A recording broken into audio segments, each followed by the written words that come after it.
नमस्कार मित्रांनो, आज आपण माझ्या घरगुती झाडांपासून एक युनिक ऑइल तयार करणार आहोत। ते म्हणजे कढीपत्ता, माका आणि शिराळं हे तिन्ही झाडं आणि हे तिन्ही इन्ग्रेडियंट मी माझ्या घरच्या झाडांपासून वापरलेले आहेत। आणि शिराळं हे मी जरा 2-3 दिवस हलक्या उन्हात सुकवून घेतलं होतं। त्याचबरोबर हे मी एक व्हर्जिन कोकोनट ऑइल वापरणार आहे।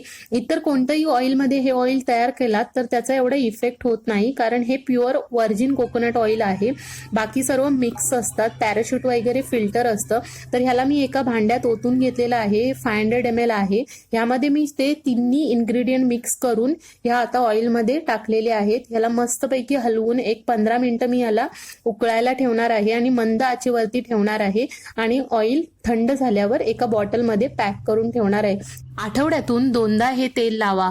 हळूहळू केस मजबूत, दाट आणि चमकदार दिसतील। तर तुम्हीही हे ऑइल करून नक्की बघा।